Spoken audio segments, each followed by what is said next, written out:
em Romanos capítulo 1, verso 1.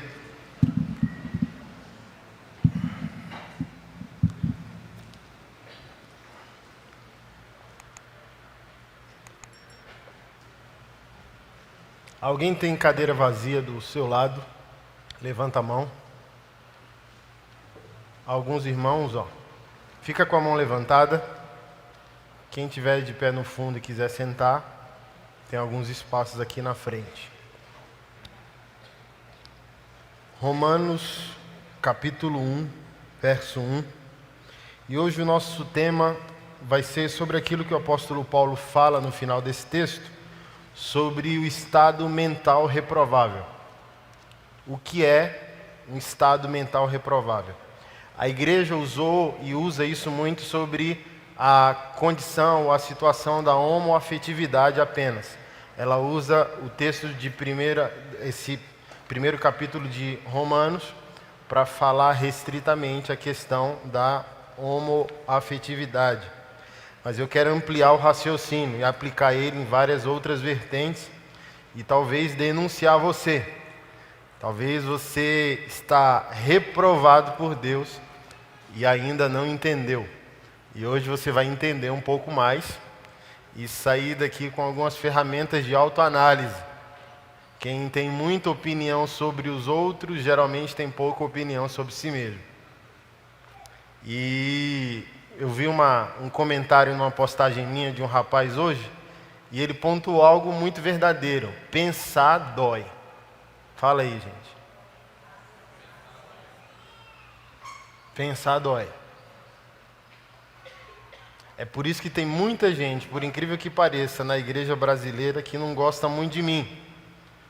Porque o meu perfil de ministério é fazer o povo pensar. E quando o povo pensa, o povo desiste das bobagens que nós inventamos, que a palavra chama de doutrina de homens. Tem as doutrinas bíblicas que nunca podem ser abandonadas, mas tem um monte de besteira que é criação nossa mesmo. E quando a pessoa decide, por conta própria, ter o seu relacionamento com Deus, porque a Bíblia diz que não existe mais mediador entre Deus e os homens, não precisamos de mais um papa, não podemos fazer de um pastor um papa, não podemos fazer com que a igreja se torne mais importante que a nossa família, não podemos fazer com que aquilo que a gente vive de segunda a sábado tenha menos importância do que aquilo que a gente vem viver num domingo.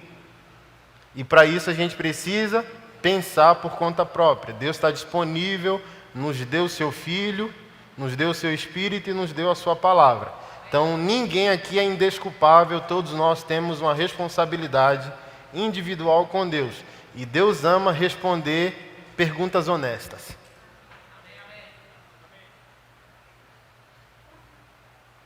Deus ama se revelar ao seu povo. E uma das promessas que foi dito pelo escritor de Hebreus é que naquele grandioso dia o Senhor imprimiria suas leis na consciência e no coração do seu povo.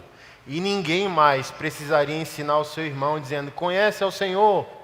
E a promessa diz, porque todos vocês me conhecerão, do menor de vocês até o maior. Ou seja, conhecer a Deus é uma decisão sua, porque Ele já está disponível a você. Mas qual é o nosso sofrimento? Nós queremos terceirizar nossa própria felicidade e queremos viver bem. Depender para ser feliz da opinião dos outros, de quantas curtidas a gente tem nas redes sociais, o que é que pensam de nós, uma palavra poderosa de um líder, de um padre, de um papa. Ou seja, terceirizou a vida, e ninguém que terceiriza a vida vai ser feliz.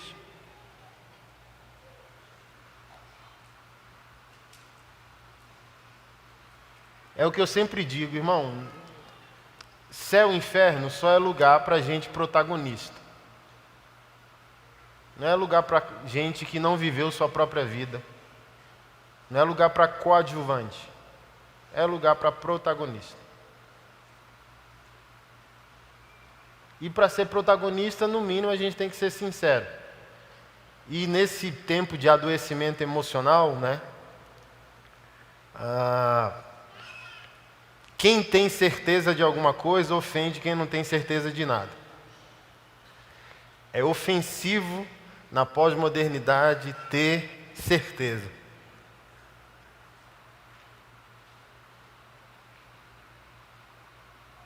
Eu tenho uma certeza, por isso que eu disse que muita gente na igreja brasileira não gosta de mim. Uma certeza é: existe mais Deus fora da igreja evangélica do que dentro. Pronto. E ninguém tira, é minha convicção, é minha análise. Eu provo por A mais B, eu provo de que maneira quiser, cientificamente, teologicamente, filosoficamente, espiritualmente, biblicamente. Aí o povo olha e diz: meu Deus, que escândalo. Não, você tem dúvidas? Eu não tenho. Eu tenho minhas próprias convicções que desenvolvi com sofrimento em 38 anos de vida, em 20 anos de conversão, em 18 anos de ministério, em 9 anos de pastoreio, e essa é a minha conclusão: Deus está mais fora do que dentro. Deus está por aí, livre, dizendo: vinde a mim, convertendo quem Ele quiser, como Ele quiser. Cansado de religiosidade, cansado de um povo que promete com a sua boca que ama a Deus e contradiz essa declaração com a vida que vive na segunda. Deus está chateado.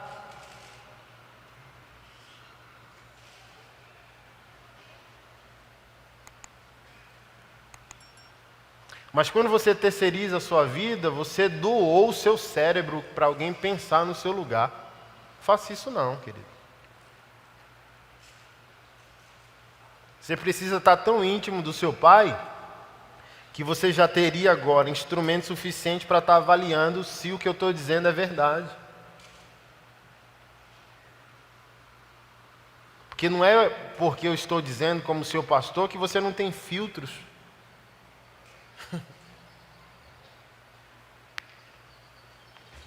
Eu estava pensando isso com meus botões hoje cedo. Talvez eu vou continuar o que eu comecei a falar no domingo passado.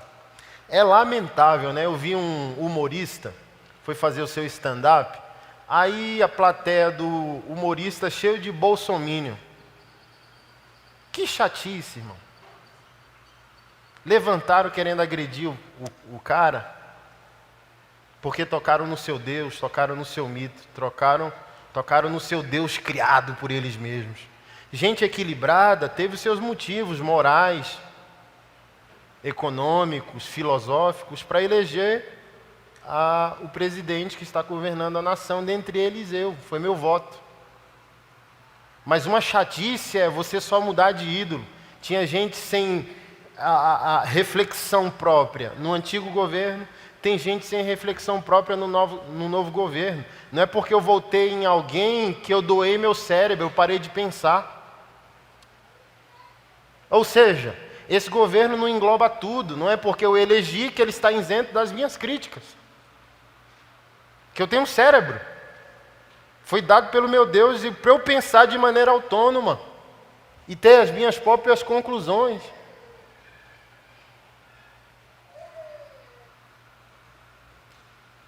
Mas gente que não pensa, adora um ídolo.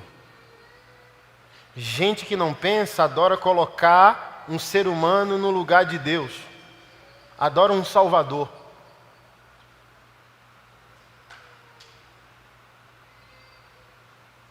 E salvador só temos um, irmão, que é o nosso Senhor Jesus Cristo.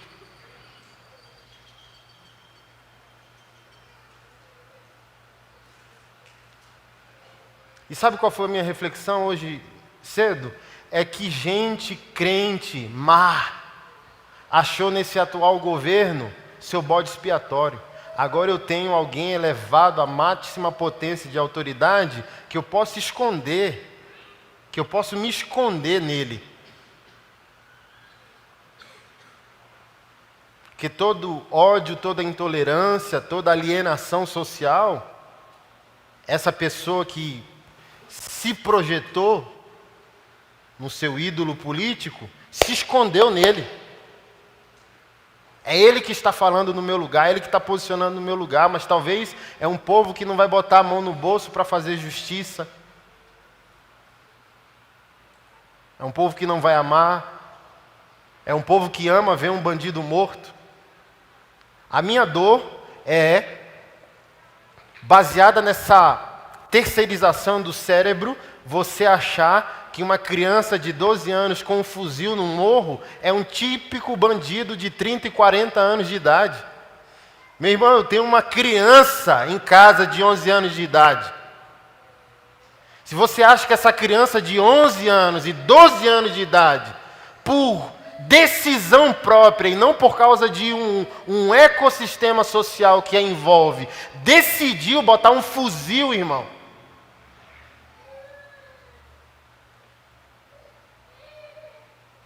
nós estamos com um profundo problema de fé. Nosso problema não é político, nosso problema é com Jesus Cristo, nosso Senhor.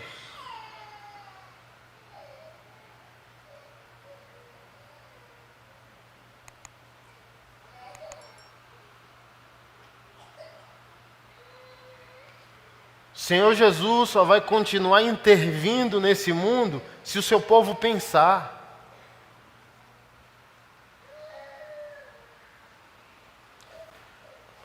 Porque, querido irmão, o mundo peca com o corpo. E para o mundo há esperança. Por isso que eu gosto de afirmar que Deus está mais fora do que dentro. Porque enquanto você peca com o corpo apenas, Deus te dá esperança. Agora, quando você torna legítima a maldade, você entra numa esfera avançada de pecado, que a Bíblia chama de iniquidade. E aqui o mundo não ganha da igreja, porque o crente mau é o crente que santifica a maldade sem perceber. Ele chama isso de zelo. Por isso que ele ama. Isso aqui é tudo introdução a Romanos 1. Por isso que ele ama usar Romanos 1 contra o gay. Mas ao usar Romanos 1, ele não vê que o texto continua no 2. Ei, sendo tu que pune o que o outro está fazendo, por que faz igual em casa?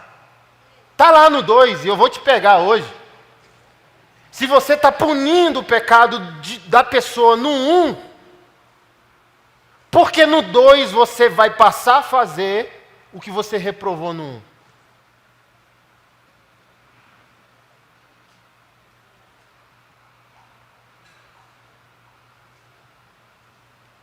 Quando a maldade faz parte da nossa santidade, aí elevou o nosso pecado e ele passa a ser chamado de iniquidade. É por isso que os fariseus eram os especialistas da portaria da Nova Jerusalém. Eles nem celebravam e nem deixavam celebrar. Eles eram porteiros da salvação alheia, mas nunca tinham autocrítica. É por isso que o Brasil tem um alto teor de avivamento, e nisso eu concordo. Mas existe um alto teor de iniquidade. Estava me preparando para o culto e pensando nisso. No início de tudo, em Atos dos Apóstolos, a igreja era uma família. Para nós hoje, a igreja é uma estrutura.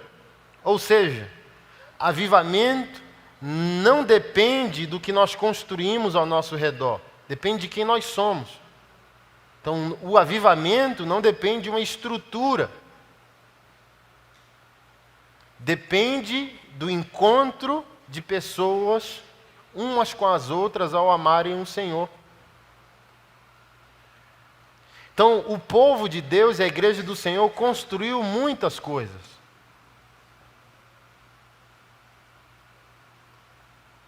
Mas porque ela se tornou iníqua, ela não consegue perceber que Deus não batiza estruturas, Deus batiza pessoas.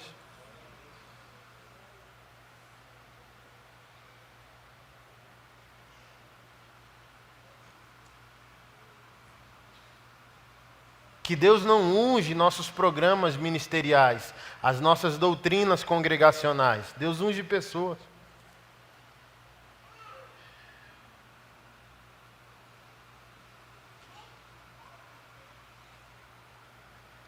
É por isso que você consegue ver maldade dentro da casa do Senhor. Porque a gente não percebeu a iniquidade. Que tem conexão com o que eu vou tratar hoje, com o estado mental reprovável. que é, a grosso modo, você conseguir viver sem que Deus deseje mais intervir na sua maneira de pensar. Você está abandonado por Deus para pensar em nome dele o que você bem entender.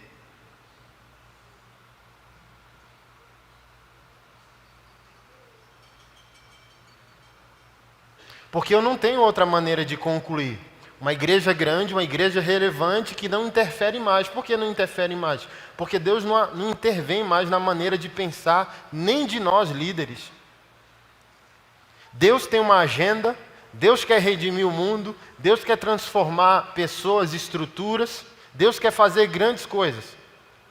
E um líder consegue ter na sua conta corrente, como pessoa jurídica, como igreja, milhões. Deus quer salvar o mundo e a igreja tem dinheiro guardado. O que é isso? Um estado mental reprovável. Deus não interfere mais na maneira dos líderes pensarem o evangelho. Pastor Anderson, e por que as coisas acontecem? Eu sou muito zeloso, eu amo a igreja, então eu sempre pensei que era misericórdia do povo. Continuo pensando. 3 maneiras de pensar porque Deus ainda se manifesta nas nossas igrejas, por mais que essas igrejas estejam reprováveis. E aqui eu não excluo a nossa não, tá bom? O balaio é geral. 3 maneiras de pensar. Primeiro, Romanos 11, 29. O dom e o chamado de Deus são irrevogáveis, são sem arrependimento. Então, um líder vai curar o enfermo e adulterar no mesmo dia. E vai acontecer. Irmão, guarde isso. Isso é muito importante. Você vai mentir de manhã e pregar à noite. E Deus vai usar você. Você vai trair a sua esposa de manhã e pregar à noite. Vai acontecer. E até o enfermo pode ser curado.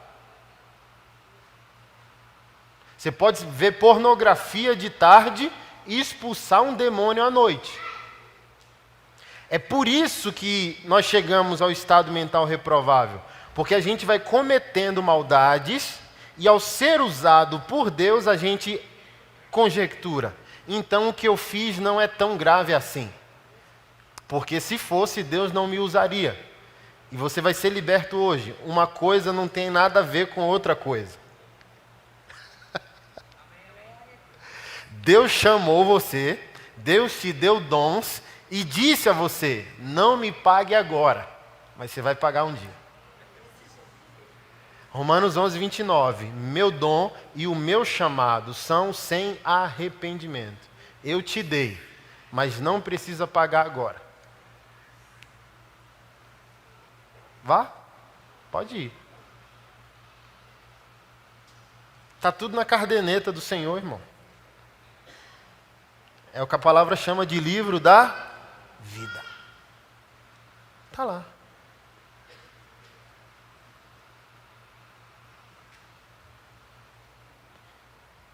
Segunda maneira de pensar, misericórdia do povo.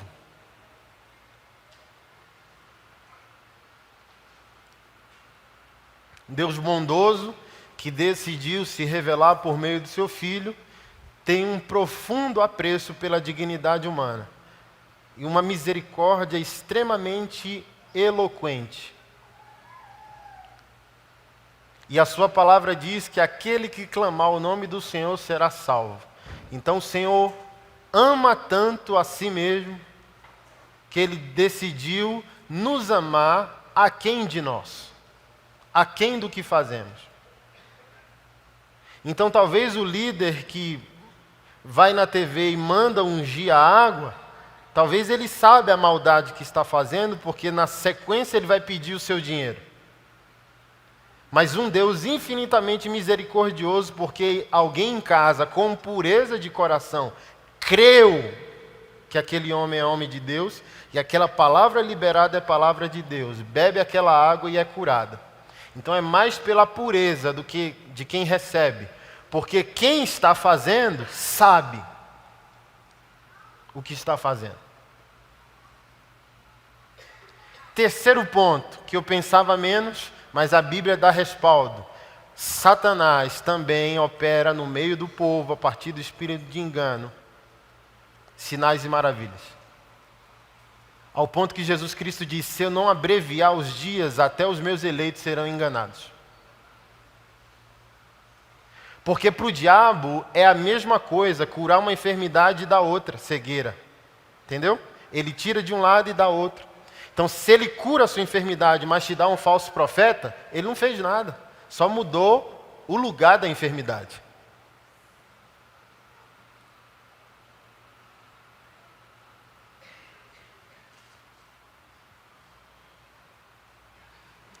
Então, amados irmãos, vocês que estão aqui nessa noite, vocês que vão ouvir esse conteúdo nas redes sociais, nunca mais use só Romanos 1 para o gay. Temos que ser honestos, autocríticos, gente responsável.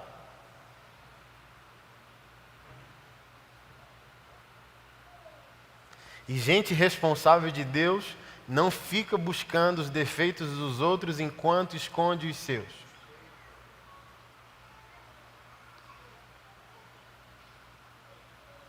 Você quer uma conta que não fecha, que eu estava pensando ontem? Um colega de ministério veio discutir comigo ontem. Sugerindo que eu estava muito brigão. Falei, não, só é meu ministério. Não, acho que vocês estão brigando demais. Eu falei, eu acho que você está calado demais. Mas eu sei porque você está calado. Porque o silêncio dá lucro. Você depende do lobby gospel. Se você falar, você fecha a porta. Eu não estou nem aí. Homem não me chamou, homem não me mantém. Então eu falo sem freio, sem rabo preso com ninguém. E você depende do silêncio para poder ter um acesso. Então você vê o erro, mas não fala. Porque você depende daquela porta para manter o lucro. Mas deixa eu falar. Se não for equivalente meu ganho e meus atos, eu estou roubando Jesus como pastor. Então todo o dinheiro que eu construo em nome do Senhor, você está aqui? No mínimo, precisa ser equivalente na prática contraditória do que eu digo ser pecado.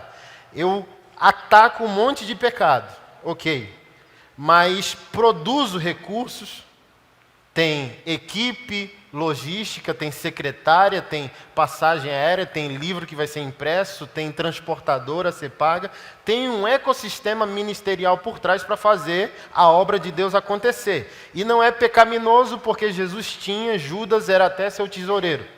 Mas do que eu produzi em nome do Senhor, precisa ser equivalente no que eu vou devolver em nome do Senhor. Então, não é só um grupo de pessoas que está abandonado por Deus.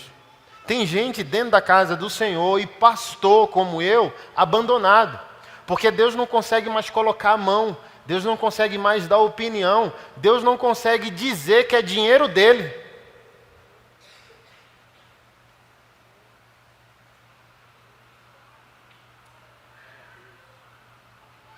Que não é dinheiro nosso, é dinheiro dele.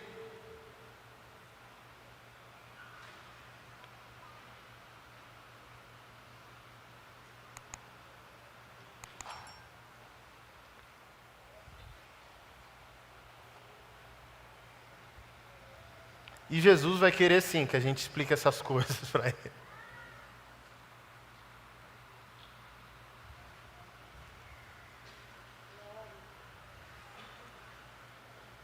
Vamos lá? Romanos 1:1. Paulo, servo de Cristo Jesus, chamado para ser apóstolo, separado para o evangelho de Deus, que ele no passado prometeu por meio de seus profetas nas Escrituras Sagradas. Este evangelho diz respeito a seu filho, o qual segundo a carne veio da descendência de Davi e foi designado Filho de Deus com poder, segundo o Espírito de Santidade, pela ressurreição dos mortos. A saber, Jesus Cristo, nosso Senhor, por meio dele viemos a receber graça e apostolado por amor do seu nome, para a obediência da fé entre todos os gentios, entre esses que se encontram também vocês que foram chamados para pertencerem a Jesus Cristo. A todos os amados de Deus que estão em Roma, chamados para ser santos, que a graça e a paz de Deus, nosso Senhor e Pai, estejam com vocês. Em primeiro lugar, por meio de Jesus Cristo, dou graças ao meu Deus por todos vocês, porque a fé que vocês têm é proclamada no mundo inteiro. Pois Deus, a quem sirvo em meu espírito, no Evangelho de seu Filho, é minha testemunha de como nunca deixo de fazer de vocês, menção de vocês em todas as minhas orações, pedindo que, em algum momento, pela vontade de Deus, surja uma oportunidade de visitá-los, porque desejo muito vê-los, a fim de repartir com vocês algum dom espiritual, para que vocês sejam fortalecidos, isto é, para que nos consolemos uns aos outros por meio da fé mútua, a de vocês e a minha. Quero que vocês saibam, irmãos, que muitas vezes me propus ir visitá-los, no que tenho sido até agora impedido, para conseguir algum fruto igualmente entre vocês, assim como também tenho conseguido entre outros gentios, pois sou devedor tanto a gregos como a bárbaros, tanto a sábios como a tolos. Por isso, quanto a mim, estou pronto a anunciar o Evangelho, também a vocês que estão em Roma, pois não me envergonho do Evangelho, porque é o poder de Deus para a salvação de todo aquele que crê, primeiro do judeu e também do grego, porque a justiça de Deus se revela no Evangelho, de fé em fé, como está escrito, o justo viverá pela fé. A ira de Deus se revela dos céus contra toda a impiedade e justiça dos seres humanos, que por meio da injustiça suprimem a verdade. Pois o que se pode conhecer a respeito de Deus é manifesto entre eles, porque Deus lhe manifestou. Porque os atributos invisíveis de Deus, isto é, seu eterno poder e a sua divindade, claramente se reconhecem desde a criação do mundo, sendo percebidos por meio das coisas que Deus fez. Por isso os seres humanos são indesculpáveis, porque tendo conhecimento de Deus, não o glorificaram como Deus, nem lhe deram graças. Pelo contrário, se tornaram nulos em seus próprios raciocínios, e o coração insensato deles se obscureceu. Dizendo que eram sábios, tornaram-se tolos, e trocaram a glória de Deus incorruptível por imagens semelhantes ao ser humano corruptível, às aves, aos quadrúpedes e aos répteis. Por isso, Deus os entregou à impureza, pelos desejos do coração deles, para desonrarem o seu corpo entre si. Eles trocaram a verdade de Deus pela mentira, adorando e servindo a criatura em lugar do Criador, o qual é bendito para sempre. Amém. Por causa disso, Deus os entregou a paixões vergonhosas, porque até as mulheres trocaram o modo natural das relações íntimas por outro, contrário à natureza. Da mesma forma, também os homens, deixando o contato natural da mulher, se inflamaram mutuamente em sua sensualidade, cometendo indecência, homens com homens, recebendo em si mesmos a merecida punição do seu erro. E por haverem desprezado o conhecimento de Deus, o próprio Deus os entregou a uma mentalidade reprovável, para praticarem coisas que não convêm. Estão cheios de todo tipo de injustiça, perversidade, avareza e maldade. Estão cheios de inveja, homicídio, discórdia, engano e malícia. São difamadores, caluniadores, inimigos de Deus, insolentes, arrogantes, orgulhosos, inventores de males, desobedientes aos pais, insensatos, desleais, sem afeição natural e sem misericórdia. Embora conheçam a sentença de Deus, de que os que praticam tais coisas são passíveis de morte, eles não somente as fazem, como também aprovam os que a praticam. Eu vou continuar no 2, só quero destrinchar o 1 primeiro. Esse texto é muito forte. É um dos textos que eu mais luto na Bíblia para ter um pleno entendimento dele.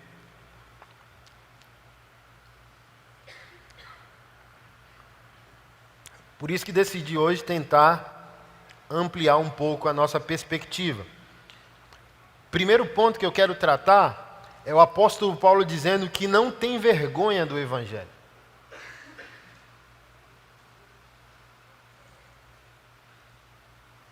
Não tem vergonha do Evangelho. Agora pensa junto comigo. Hoje e sempre houve dois ambientes que precisam ouvir o Evangelho com honestidade, que é um mundo em pecado que insulta a Deus como Senhor e Criador, e uma igreja que decide pela religião e despreza o coração de Deus. Então são dois públicos que precisam ouvir o Evangelho com verdade, inteireza, paixão, convicção.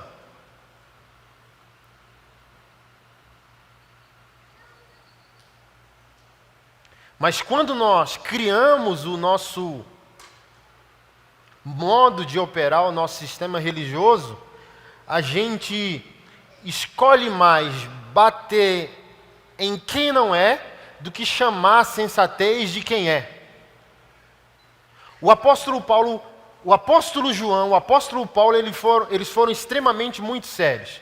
O apóstolo Paulo, em uma das suas cartas, disse: a pessoa repreendida pelo seu pecado, depois da segunda vez, o despreze, porque ele é juízo para si mesmo. Não perca mais o seu tempo. E ele não está falando do mundo, ele está falando daquele que se diz irmão. Jesus Cristo mandou nós fazermos esse caminho em Mateus 18. Se o irmão peca, vá até ele. Se ele continua, vá com uma testemunha. Se ele continua, exponha isso para a igreja. Se ele continua, despreze ele como um incrédulo. Jesus ordenou. E João foi tão sério e foi considerado o apóstolo do amor, e em sua primeira carta ele disse: se alguém que se diz irmão não traz em si a doutrina de Cristo, e o que é a doutrina de Cristo? O evangelho todo, para o homem todo. Então a gente não tem santidade seletiva e nem escândalo seletivo, coisa que nós amamos como religioso. Santidade seletiva, o que pode e o que não pode. Escândalo seletivo, isso pode, isso não pode.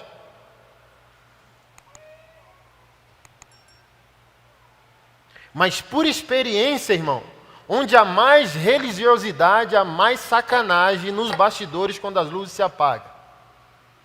Gente com muro demais, cerca demais, para mim é gente com comida de menos. É a mesma coisa que tentar segurar alguém em fidelidade.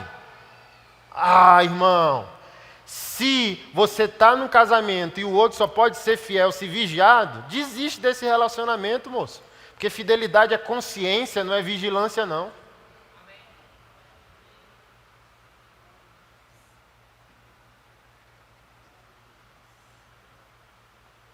Se o evangelho não transformou a vida dessa pessoa, não tem como a gente ficar adestrando o comportamento dela, não. Ou Deus transforma, ou o homem adestra. E eu não fui chamado para adestrar pessoas, eu fui chamado para pregar o evangelho e viver para Deus.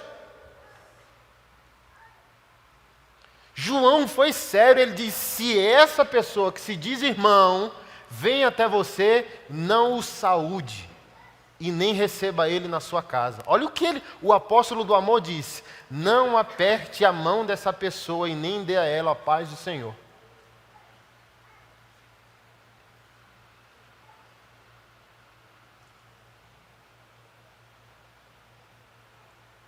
Queremos ser sérios com os de fora, mas que tal começar a ser sérios com os de dentro?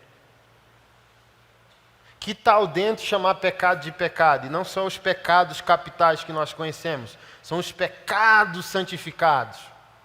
Uma mentirinha aqui, uma inveja acolá, uma disputa ministerial, a fofoca, o você viu.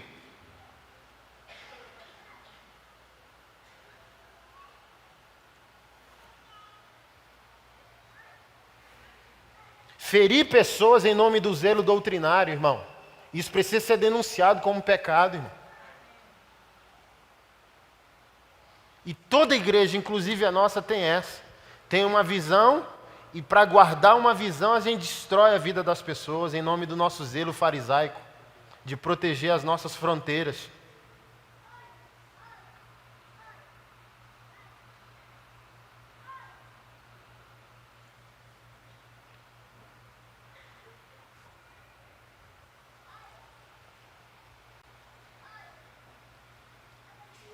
Eu não me envergonho do Evangelho.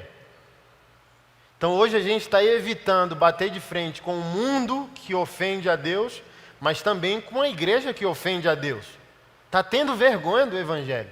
Não é para você virar um Robocop gospel. Esses teólogos chatos de Facebook. Não, é para você apaixonadamente pregar o Evangelho. Quer você agrade, quer você não agrade as pessoas. Eu não me envergonho do Evangelho porque é o poder de Deus. Olha, até hoje, irmão, o tanto que eu sofro para poder ter o ministério com homens que eu estou tendo no Brasil e no mundo. Então, se eu for levar em conta uma geração de homens de açúcar, uma geração de pastores acovardados que não querem confrontar homens porque pede dinheiro, perde o dízimo, perde. Eu não teria o feedback que tenho, irmão.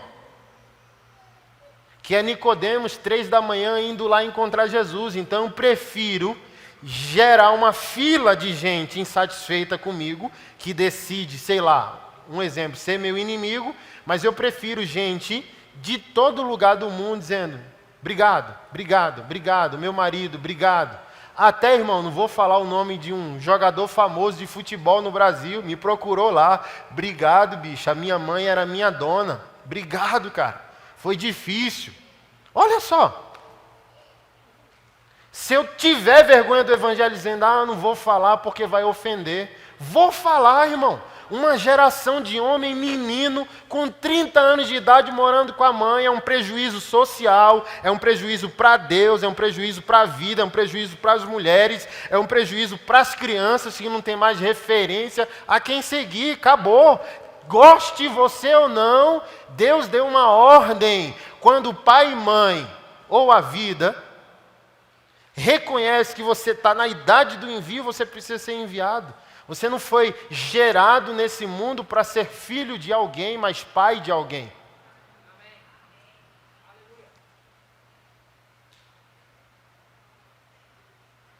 Não, pastor, mas não pode falar. Falo. Eu vi um meme de Facebook assim, João Batista dizendo, raça de víboras. Aí alguém falou bem assim, pô João, não pode. Pode sim, raça de víboras.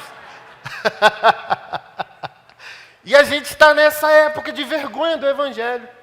Não pode falar para o pecador que Deus está irado e ele vai para o inferno. Pode, irmão. É a Bíblia que está dizendo, é Jesus que está dizendo. Pode e deve. Mas também pode e deve não jogar os pecados da igreja para debaixo do tapete, irmão. Porque o Evangelho é o poder de Deus para salvar. Então, se eu nego falar a verdade, pregar a verdade, ser claro no que a Bíblia diz, eu estou negando que o poder de Deus salve as pessoas.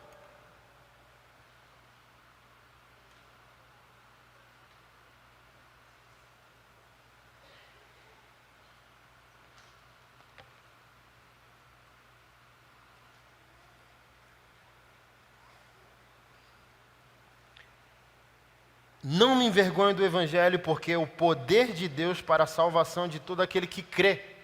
E quem crê, pastor Anderson? Quem é vulnerável? Por isso que citei o bolsomínio. Irmão, uma coisa é ter votado no Bolsonaro, outra coisa é ser bolsomínio. Quem é o bolsomínio? O fixo, o rígido, o cretino moral que diz que está defendendo a família brasileira. Mas é o cara que diz, eu defendo a família. E agride a esposa, e vê pornografia, e não tem afeição, não tem empatia, não tem misericórdia, não tem compaixão, é o rígido, é o fixo, é o joio. Sabe qual a diferença entre o joio e o trigo? Você sabe? Posso ajudar você? O Senhor Jesus Cristo diz, não, deixa comigo que eu chamo os meus anjos e eles vão fazer essa separação. A grande diferença entre o joio e o trigo é, não há diferença visível. Eles possuem a mesma aparência. A única diferença entre joio e trigo é quando o vento bate na plantação, sabe o que acontece com o trigo? Ele dobra. Ele deita. Ele, ó. Ô Senhor, eu posso mudar de opinião. Ô Senhor, eu posso mudar de postura. Ô Senhor, eu estou disponível. O trigo não. O joio. Eu nasci assim. Eu penso assim. Eu entendo assim.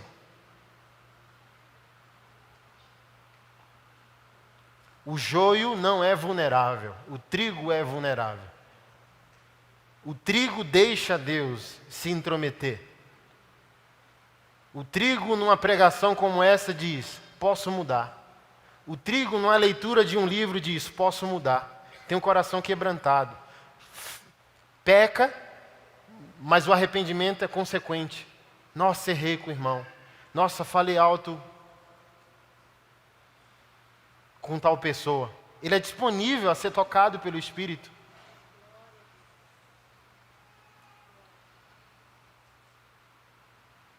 O joio não.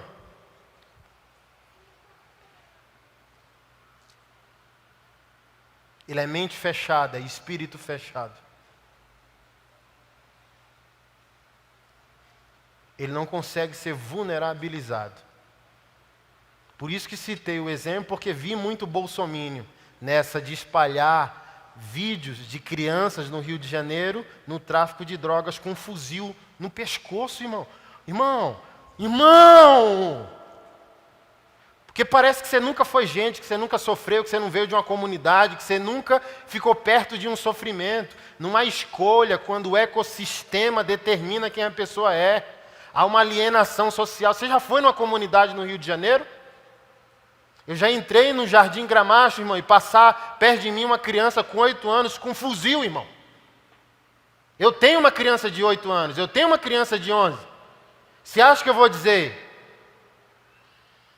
pau na máquina, bandido bom e bandido morto? Não, irmão, meu coração é vulnerável. E uma das marcas do novo nascimento é chorar com os que choram, é enxergar o que Deus enxerga. Você acha que Deus está chamando esse menino de 11 anos de bandido? Você acha, irmão? Não santifique sua maldade em nome de um partido político.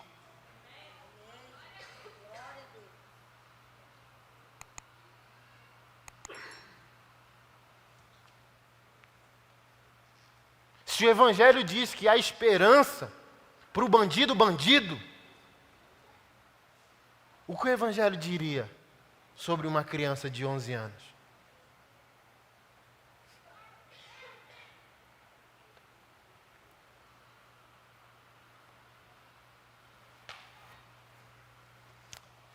E isso é Evangelho, e a gente está com vergonha de pregar, porque os bolsomínios são tão agressivos quanto os petistas fanáticos. E os bolsomínios têm arma. Mas tem que ser pregado o Evangelho.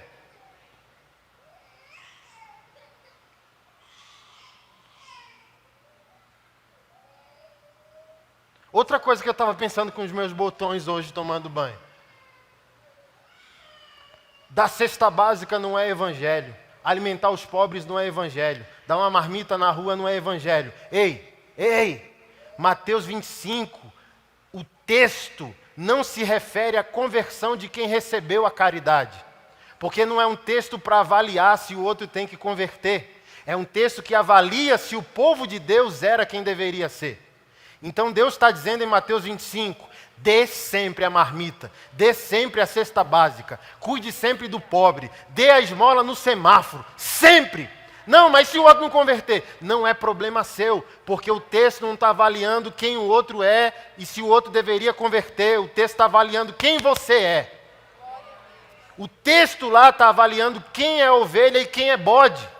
E quem é ovelha e quem é bode? A ovelha sempre fez o que Jesus faria se estivesse aqui, independente se o outro iria converter. Porque fazer o bem querendo que o outro converta, deixa eu falar para você, é maldade santificada. Não, só posso fazer o bem se eu tiver certeza que o outro vai converter. É a maior perversidade do mundo, irmão. Nem é iniquidade, é psicopatia.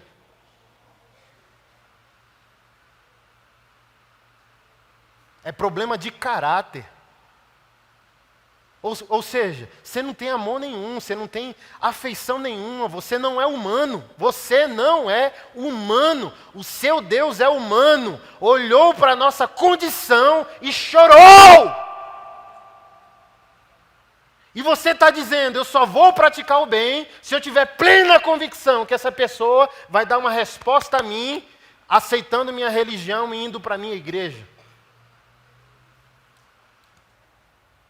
Porque nem isso, nem o diabo fez isso.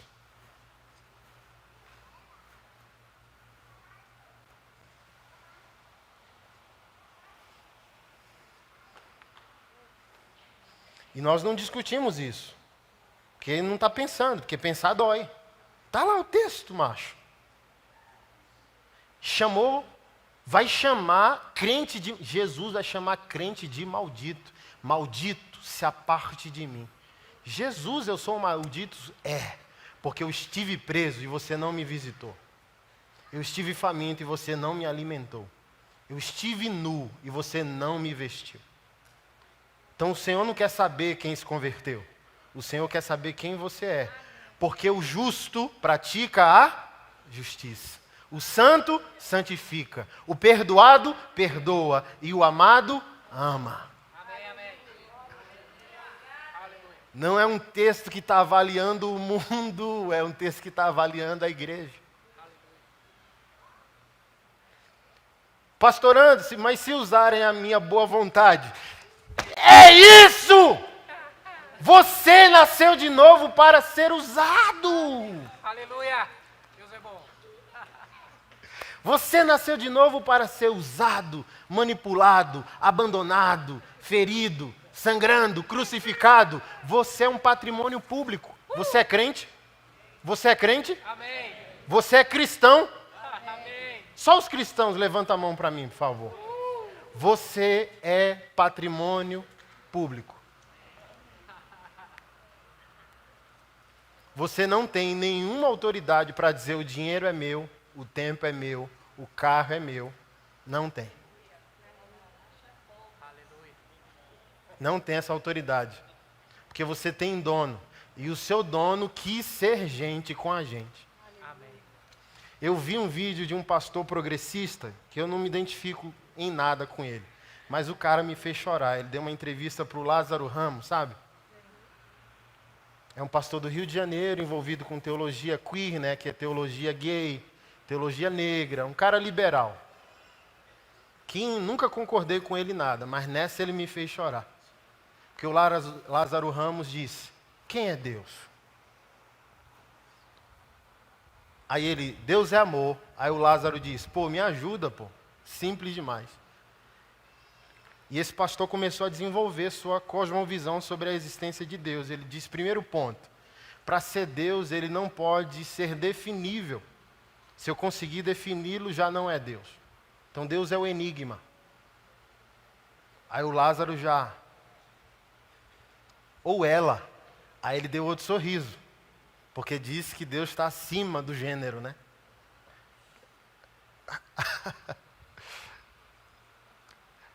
Aí ele diz, esse pastor disse, eu creio não querendo crer. Eu creio com raiva. Crer para mim dói. Aí ele deu um exemplo. Uma mãe estava com a sua criança de 3 anos no metrô em São Paulo. E 5 segundos para o trem fechar a porta, o filho de 3 anos fugiu da mão da mãe. E a mãe desesperadamente atrás da criança, a criança sumiu. E depois de alguns minutos a criança entrou no túnel. E morreu. E ele começou a se emocionar e o Lázaro também começou a se emocionar. Aí se você perguntar para mim quem é Deus, disse o pastor, todo-poderoso não faz sentido para mim. Todo humano faz sentido para mim. Todo amor faz sentido para mim.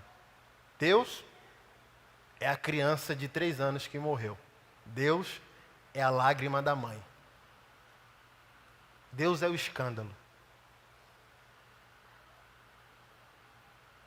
Aí o Lázaro terminou a entrevista porque não tinha mais nada a dizer.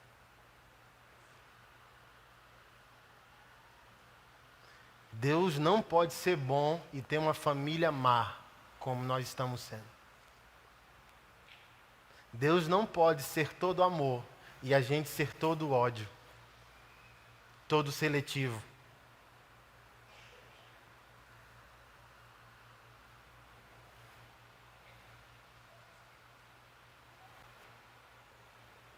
Não há compatibilidade. Foi a mesma perspectiva que Bono teve em uma apresentação na ONU, se não me falha a memória. Ele foi falar sobre Jesus e ateísmo. E ele diz: você me pergunta sobre a existência de Deus e eu digo onde Deus está. Deus está nesse momento, dormindo na rua, coberto com um papelão. Deus está com aquele que sofre. Um padre também falou algo espetacular. Ele disse: na dúvida, sempre fique com o pobre.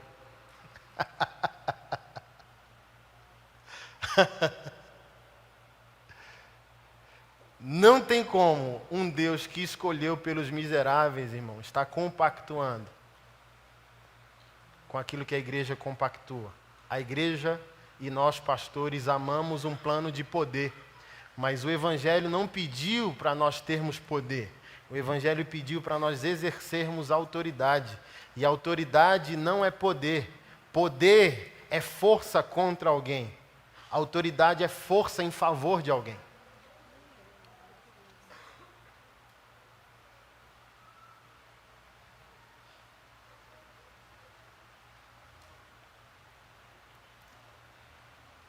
O que eu quero dizer hoje com Romanos 1?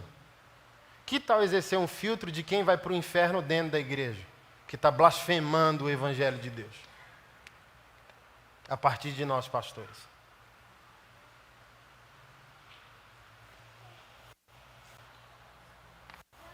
Sem rancor, tá, gente? Por favor.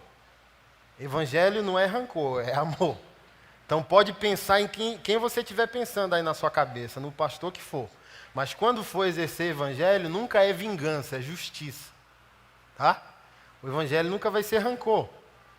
Mas John Stott falou isso. Deus ter te convertido não anula a tua capacidade de pensar. A tua conversão não pode anular teu cérebro.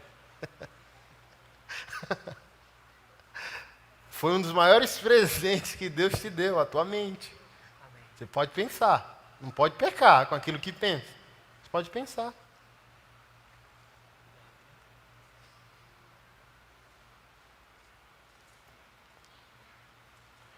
Um cristão sempre será contracultural, seja que cultura que for. Se tiver instalado uma política de esquerda, o evangelho é contracultural. Se tiver estabelecido uma cultura de direita, o evangelho será contracultural. O evangelho sempre estará em desacordo com o espírito do mundo, seja ele qual for.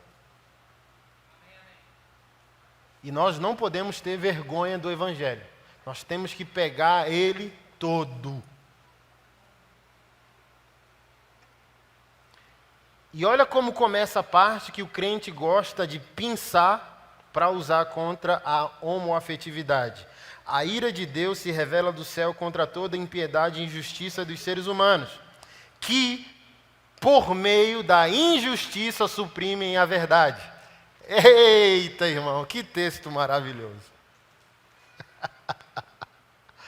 Ou seja,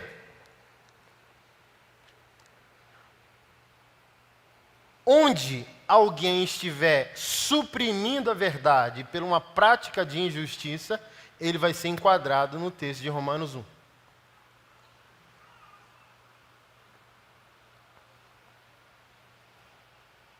Eu vou criar a minha tese para tentar fugir da cobrança que a Bíblia faria a mim naquela situação. É a mesma coisa quando você está em pecado, não sei se você já passou por isso.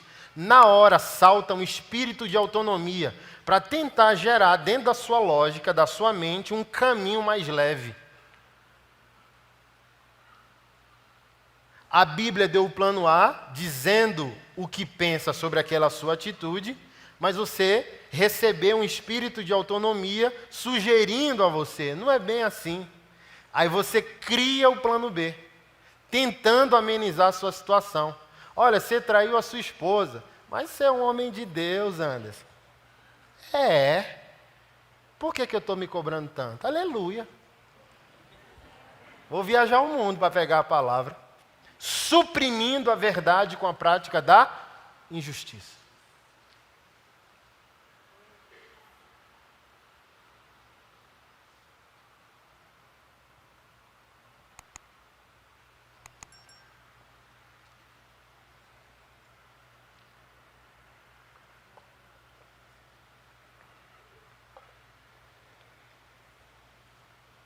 A nossa condição como pastor, podemos e devemos viver de maneira extremamente digna, descansada. Dinheiro não pode ser o nosso problema, mas a gente não pode viver uma vida descomunal ao contexto.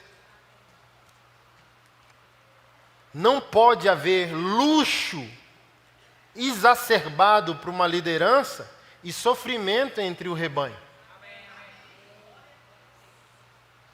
É injusto.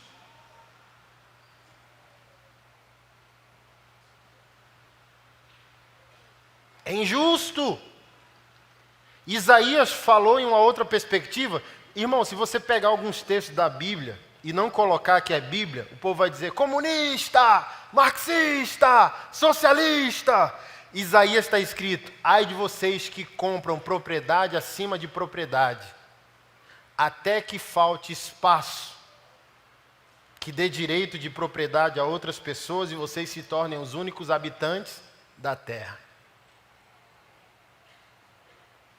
Ou seja, Deus quer que você tenha, mas Deus não quer que você tenha tudo.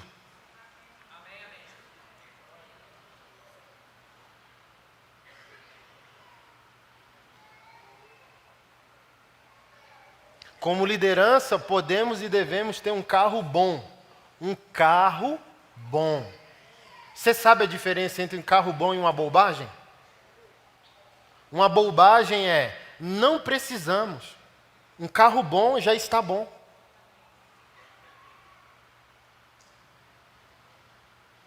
Mas por que amamos uma bobagem? Porque amamos um plano de poder. E poder sempre é demonstrado com aparência.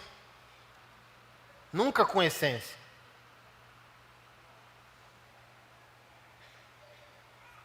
Eu já fiz parte de contexto onde esse plano de poder impunha o pessoal do altar a viver endividado.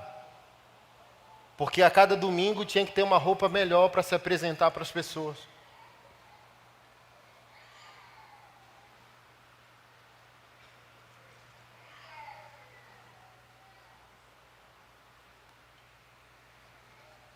O Evangelho é justiça.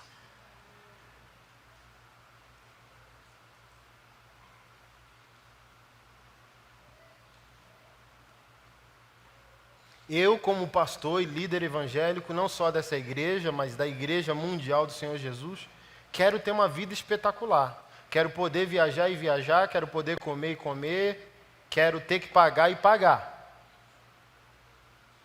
Mas eu não posso viver uma vida onde a minha conta bancária envergonhe Jesus.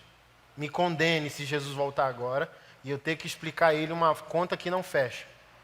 Então ele não quer que eu seja um hippie, entendeu? Mas ele não quer que eu seja um tolo. Ele quer que eu ame a tal ponto que eu amo como ele ama e a quem ele ama. E como eu sempre digo, amar é caro. Por isso que Jesus tinha tesoureiro. Que amar é caro. Você está aqui, irmão? Lucas 8 diz que Jesus era servido por muitos bens de todas as mulheres que foram curadas. Por que até Jesus teve dinheiro? Porque amar é caro. Tirar as pessoas de onde elas estão é caro.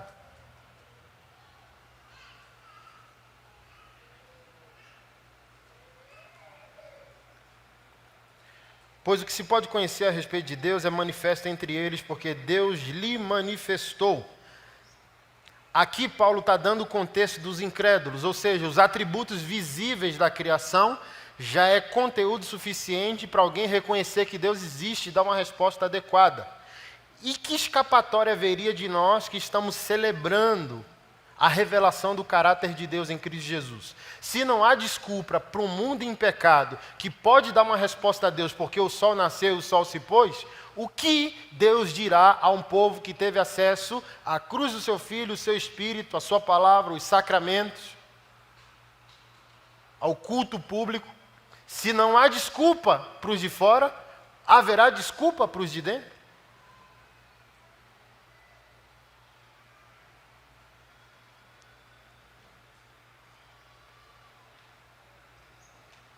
Porque tendo o conhecimento de Deus, não o glorificaram como Deus, nem lhe deram graças.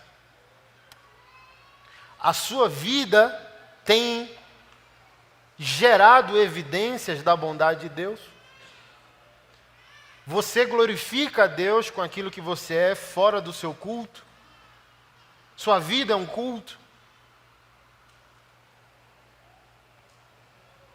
Pelo contrário, se tornaram nulos em seus próprios raciocínios. Querido, presta atenção. Paulo está sendo direto com o contexto greco-romano. Por isso que o apóstolo Paulo aos Coríntios disse que o judeu ele quer sinais, mas o grego quer sabedoria. Então a igreja de Roma era uma igreja gentílica, não era uma igreja judaica, assim como a igreja de Antioquia. Então o Senhor não está falando a judeus, está falando a romanos. Então no contexto greco-romano a filosofia era muito celebrada. Espírito autônomo de intelectualidade. Espírito filosófico muito aguçado. Onde o homem passa a ser o centro da sua própria existência. Esse é o abandono. O homem escolheu ser para si seu Deus. E Deus o abandona. Pense como você quer pensar, eu nunca mais vou intervir. Você decidiu se colocar no centro da sua própria existência. Por isso esse mundo esquizofrênico que nós estamos vivendo. Cada um é Deus para si. Por isso tanta falta de amor, de empatia, porque se todo mundo é Deus,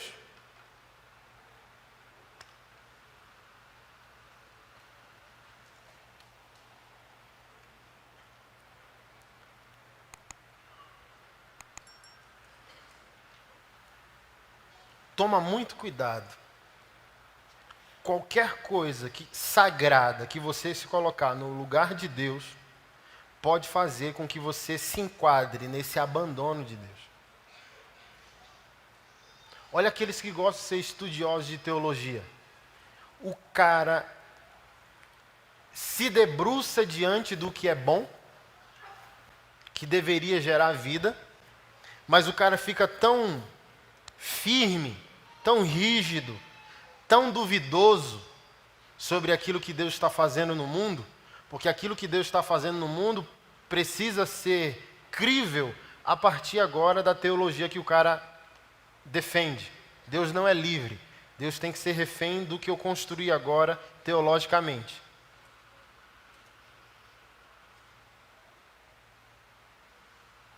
Cuidado. Porque talvez você está pensando sozinho. Por isso que cessa a intervenção de Deus, o que você pode chamar de milagre, de quebrantamento. Porque onde tem teologia e tem Jesus, tem lágrima. Amém. Tem vida. Amém. Tem gente. Amém. Então nosso conhecimento de Deus não pode nos embrutecer. Por isso que a política do último ano, ela foi boa para revelar caráter. Porque tudo aquilo que está abaixo de Deus é um bom teste para saber onde Deus está, o lugar de Deus nas nossas vidas. Então tudo aquilo sagrado, ou que você tem muito apreço, que você colocou no lugar de Deus, pode levar você a esse lugar de abandono. de nulidade. O apóstolo Paulo diz que eles se tornaram nulos em seus próprios raciocínios. Há raciocínio, mas não há fecundação, não há produto, não há produção, não há consequência. Você pode estar pensando algo extremamente magnífico, mas se aquilo não for manifesto, evidenciado, Paulo está chamando de raciocínio nulo, coração insensato, obscurecido.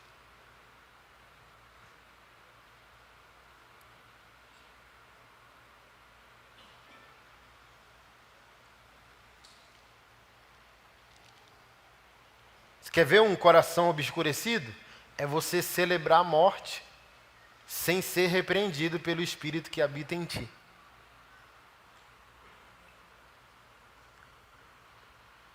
Eu vou começar confessando meu pecado. Às vezes você pega ali um vídeo de Instagram, aí você vê um bandido saltando uma casa, e a legenda lá, né, quando a presa está armada, o predador passa fome. Confessa junto comigo aí em silêncio que tu ficou feliz quando a presa pegou o predador. Tipo assim, quase um aleluia por dentro. Oh, glória! Como é bom ver peba se dando mal.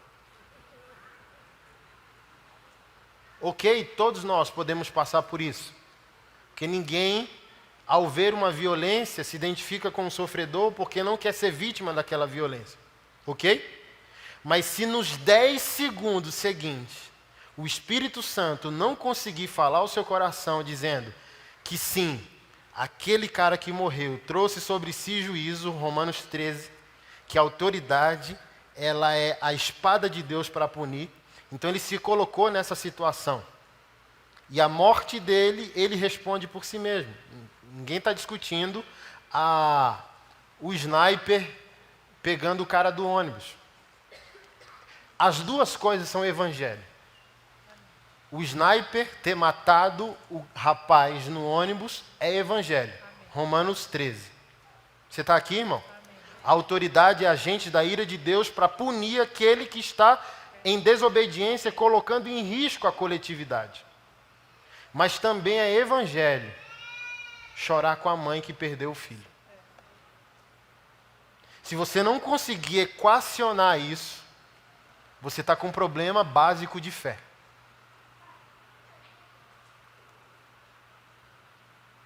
Oh, não, ele não deveria morrer. Pô, a gente faz o quê? 37 pessoas em risco.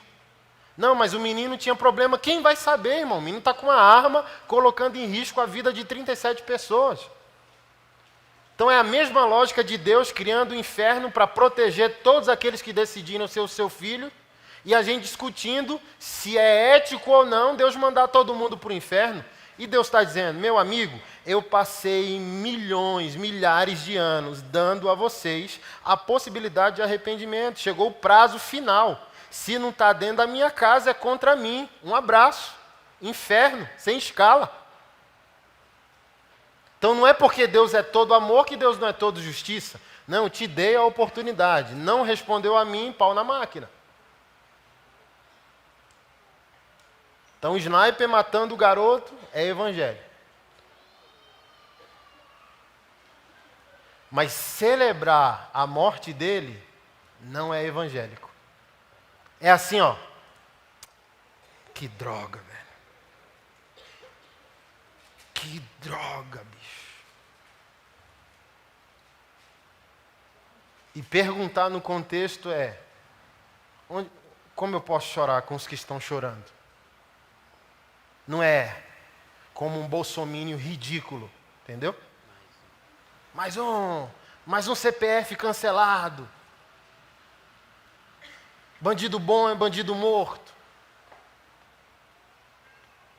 Não. Você não pode suprimir a verdade com uma prática de injustiça. Deus é todo amor, Deus é todo justiça. Essa é a equação honesta do Evangelho. Eu posso punir o mal sem ficar feliz ao punir o mal. Você entende isso? Pensa no teu filho. Quem é pai aqui? Você fica super feliz porque tem que repreender seu filho? Fica? Fica super feliz de ter que pegar um cinto, uma chinela? Você fica? Mas você faz porque tem que ser? Então leva isso para a vida. Faça o que tem que ser feito. Mas não fique feliz por isso.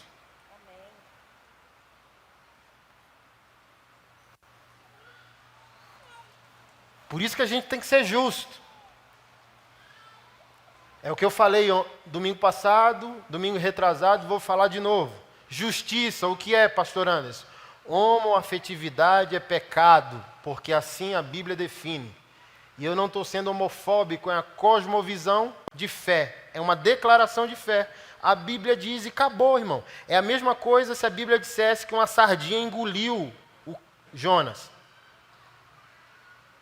Eu creria, não sei se você creria. Para mim, a Bíblia não sugere a palavra de Deus, ela é a palavra de Deus. Então, para mim, o que ela revela, o que ela encarna, para mim, a verdade absoluta acabou. Mas ao definir que a prática do outro é pecado, eu preciso ser o homem que a Bíblia quer que eu seja, o marido que a Bíblia quer que eu seja. Entendeu?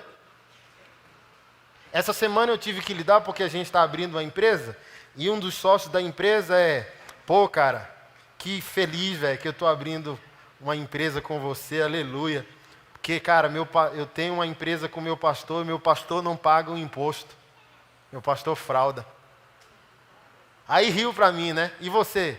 Tá maluco? Minha alegria é pagar a conta, irmão. Minha alegria é pagar boleto, irmão. Crente não gosta de dever. Crente não gosta. Isso é suprimir a verdade pela injustiça, irmão.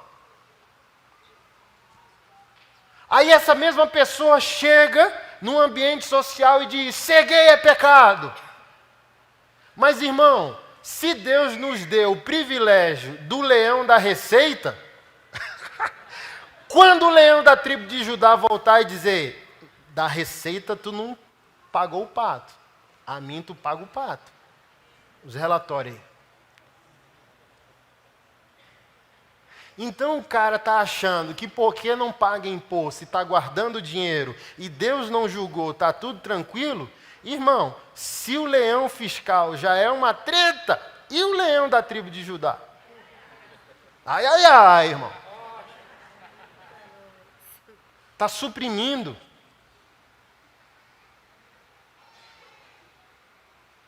A verdade pela injustiça. Eu já passei por isso. Não sei se você me ouviu falar. A gente já sofreu muito. Viveu já em extrema pobreza. E a cada ano Deus tem sido bom e prosperado.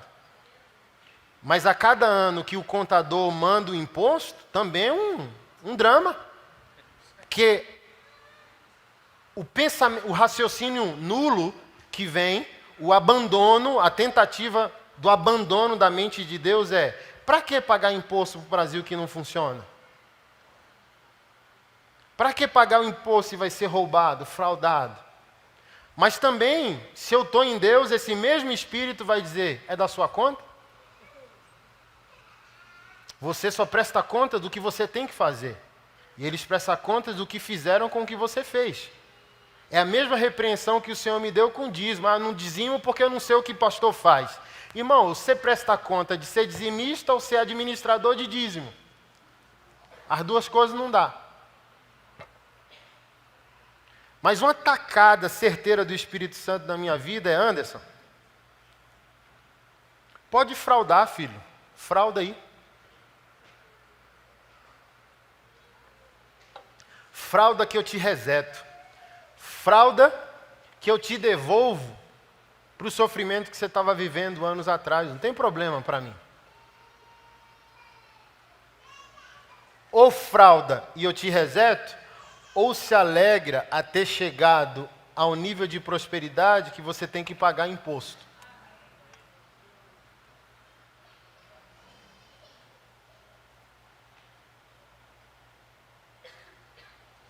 Prosperidade também é teste de caráter.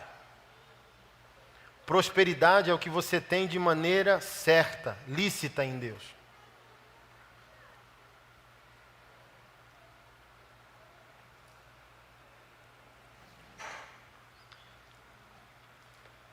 Você vê, irmão, como que a gente está sendo seletivo em escândalos e em pecados, e o texto é tão abrangente? Estamos suprimindo a verdade por uma prática injusta.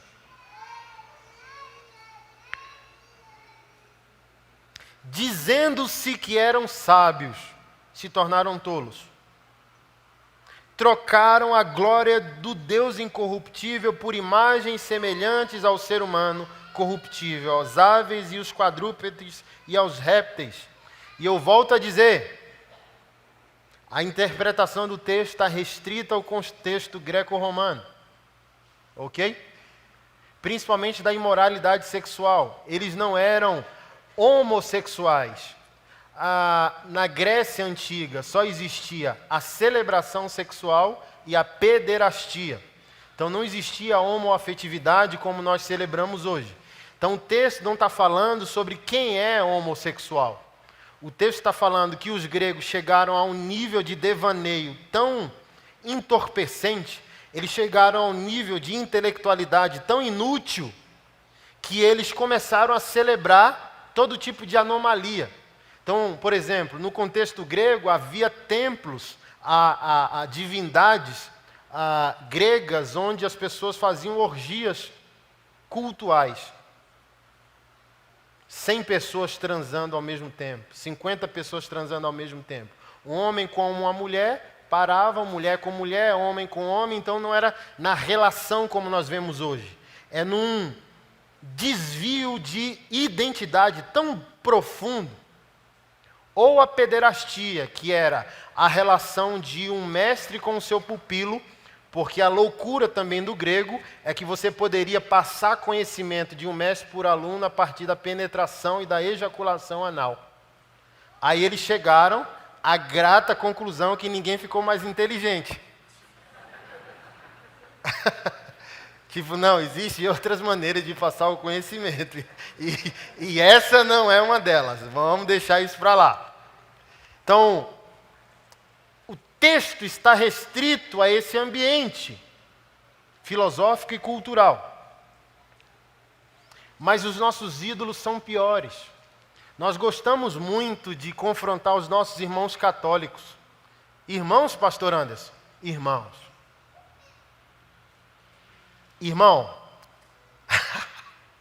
deixa eu ajudar você. Irmão, você decidiu congregar aqui, você que seu pastor não é gente não. Católico é seu irmão. Não, mas ele é idólatra. O ídolo dele não está falando e o seu fala, querido. Quem você acha que está pior diante de Deus? Se você acha que seu irmão vai perder a salvação porque tem uma estátua, e você que tem alguém vivo?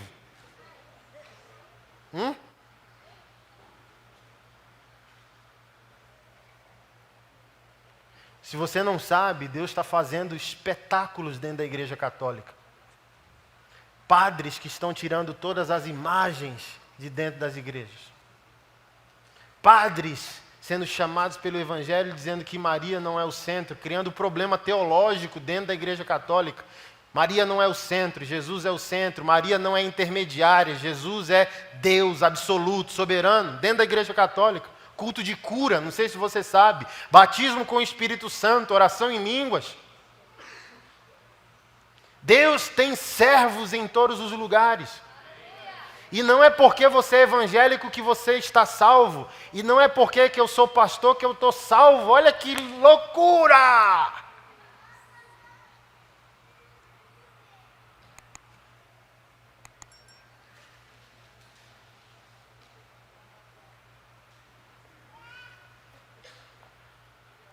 Aí daquele que tocar no teu pregador de estimação. Aqui menos, né? Porque a gente desconstrói isso. Mas talvez você está aqui porque você foi essa pessoa dentro de um sistema que colocou homens no lugar de Deus e criou seus ídolos. E foi tão pecaminoso quanto a idolatria do irmão católico. E não tem como um punir o outro e avaliar a qualidade teológica do outro. Irmão, deixa eu falar algo para você. Você sair daqui resolvido e não usar a minha fala de maneira desonesta. Onde Jesus Cristo for Senhor, há salvação.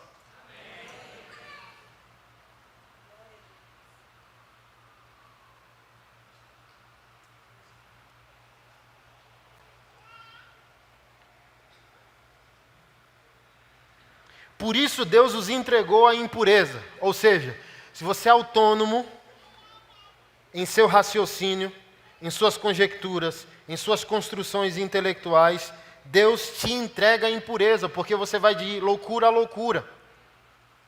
Se você é o centro, não há mais fronteira, não há mais parâmetro. Você existe para si. Se você existe só para si, para os seus próprios desejos, para as suas próprias verdades, você não tem pudor com nada. Você não tem empatia, você não tem preocupação com o outro. Você não quer saber se o pecado que você está cometendo contra alguém interfere na vida dessa pessoa, interfere na salvação dela, interfere na sanidade dela. Irmão, a gente vive em gabinete e é uma situação mais dolorosa que outra, porque o mal que você fez um dia contra uma pessoa não se esvai pelo ralo. Não tem como ela tomar banho e aquilo escoar pelo ralo. Fica com ela, intervém na sua sanidade mental, espiritual, intervém no seu destino, nas suas escolhas, na sua vida, em quem será como pessoa. Porque uma das marcas do regenerado, uma das marcas daquele que nasceu de novo, é ele teme o pecado não só porque o pecado é uma agressão a Deus, mas também porque o pecado dele pode tocar a vida de alguém, ferir a vida de alguém.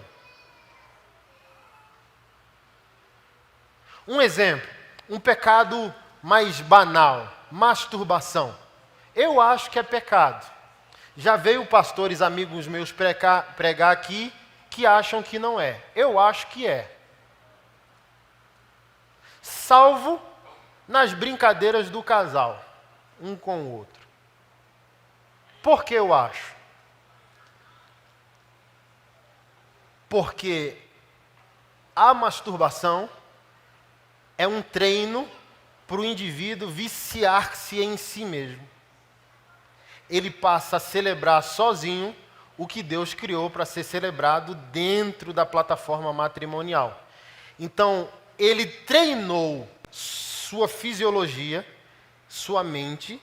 A pesquisa, se você der um Google, que a masturbação cria programação neural. Quando o cara casa, e ele viveu como solteiro muito na prática do pecado de pornografia e masturbação, quando ele entra dentro do casamento, o corpo dele, fisiologicamente, está programado, o cérebro dele entende que o prazer dele dura 2 minutos. O que vai acontecer quando ele for celebrar a sexualidade com a esposa? Ejaculação precoce. Um motivo já para evitar. Posso te ajudar. Senta e a gente desenvolve um plano de discipulado e eu desço a madeira em você. Mas é uma verdade. Porque o seu corpo, o seu caráter e, consequentemente, sua alma foi adestrada a viver para si. Então você pode estar casado, dizendo, eu não estou pecando, aleluia, eu tenho uma esposa, eu tenho um marido. Porque aqui eu também vou estender as mulheres, vocês não estão livres não é pecado só de homem, você sabe. Aí você entra para a relação matrimonial dizendo, aleluia, agora eu tenho sexo santificado. Glória a Deus, eu não estou em pecado. Vou ajudar você, tá bom? Se na celebração do casal nem passou pela sua mente a preocupação com o prazer do cônjuge, você está se masturbando, mesmo transando com o esposo ou a esposa.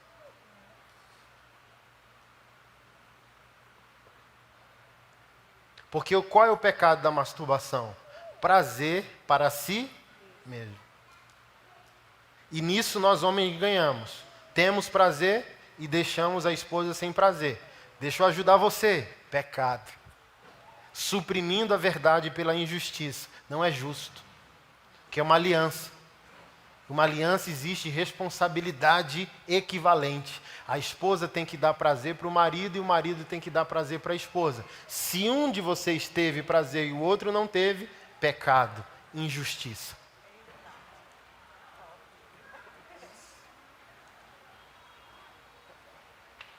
Freud, o pai da psicanálise, disse no seu tempo que o manicômio estava cheio de mulheres que enlouqueceram porque não tiveram orgasmo. Deus é tão bom que deu sexo para a gente ser feliz e ter prazer dentro do casamento. Quem não tem prazer enlouquece. Mulheres amarguradas, ranzinza, o feminismo em voga, irmão. Por quê? Todo ser humano ama ser redimido. Então, se eu não estou sendo salvo, eu vou ser salvo por qualquer coisa que prometa me resolver.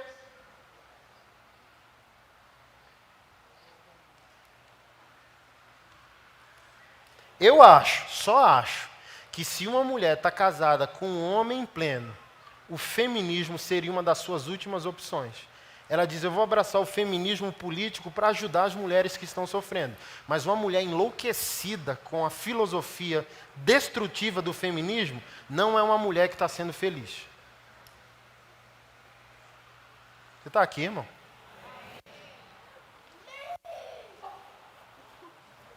Porque um homem de Deus não rouba nada. Um homem de Deus só devolve. Olha só, um negócio, um ponto cego que você nunca viu que era pecado. E é.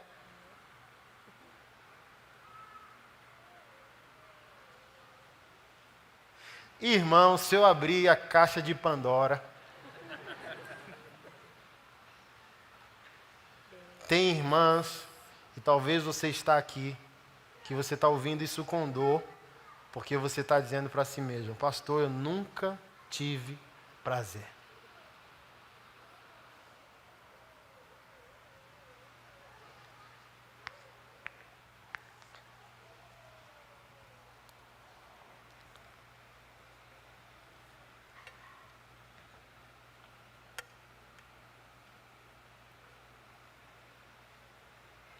A consequência da homoafetividade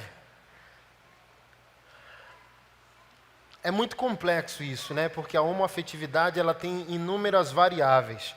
O abuso é muito eficiente na questão da homoafetividade. Hoje, na pós-modernidade, há vários motivos, mas eu vou me atentar, porque é um objeto da minha mesa de trabalho como pastor, é a eloquência do abuso emocional, sexual que alguém sofre. O abusador sempre é um gigante diante do abusado. Sempre. Por mais que passe 5 anos, 10 anos, 15 anos, 20 anos, 30 anos, uma criança que olhou para alguém que tem mais idade que ele, criança pode ter 5 anos e o abusador 10, 15, 20. Mas quando a criança olha para alguém que tem mais idade que ela, aquilo que aquela pessoa vai fazer contra a criança assume como uma linguagem natural.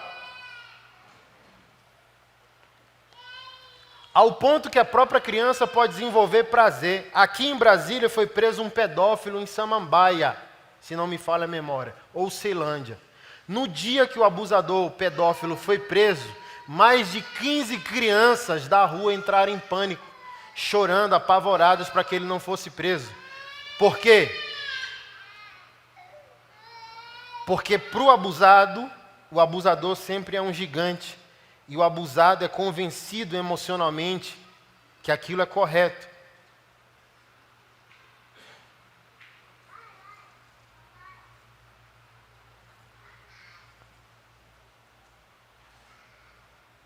Mas chega um momento que nós temos que tomar uma decisão. E eu vivo, esse dilema constantemente dos irmãos que lutam com a homoafetividade. Porque quando há a sexualidade homoafetiva, há uma plena subversão, não só de comportamento, mas na natureza humana. Então, sempre há esperança quando a pessoa consegue se dobrar a Deus, vulnerabilizar, como eu disse no início. Senhor, é difícil, mas eu estou em tua presença. Mas quando a pessoa é rígida, autônoma, dizendo, não, é assim que vai ser, é assim, Deus abandona. Esse aqui é o exemplo, o Claudinho. Está vindo uma turma morar em Brasília. Porque eles estão sofrendo longe e não estão sem pastoreio e discipulado. Estão vindo para cá.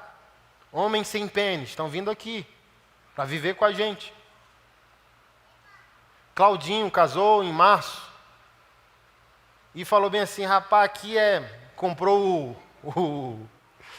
um roupão para a lua de mel. Viveu na homoafetividade durante anos. Eu fui no casamento, fui padrinho e um dos celebrantes também. E o medo é, será que vai dar certo? E ele, pastor, chamou pelo WhatsApp, posso falar com você essas coisas? Eu falei, deve. Ele falou, vou te monitorando da lua de mel. Aí chegaram na lua de mel e eu falei, e aí, Vaso, como é que tá o manto aí? Ele falou, aí ele comprou o roupão e bordou nas costas do roupão, cajado de Moisés. Aí tirou foto na praia lá com o roupão. Aí eu assim, todo, preocupado, Keila, aí mandei o WhatsApp, e aí? Ele, pastor, o cajado de Moisés está violento aqui. Tá. Aí você acha que porque o irmão tomou uma decisão para glorificar a Deus, ele está livre de todo o quadro emocional, mental e físico que ele tem. Entendeu? Sofrimento de ir para um fonoaudiólogo porque a religião tem que imprimir no cara um quadro de machão, gostar de porrada, UFC, Harley. E ele, você conhece o Claudinho. Claudinho é expansivo, gente boa, um evangelista, irmão. Ele entra numa padaria e converte todo mundo.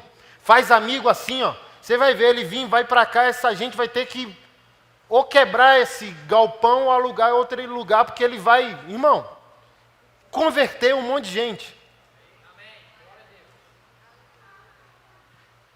E quando ele confronta os irmãos, que Claudinho, não estou aguentando, vou ceder ao pecado.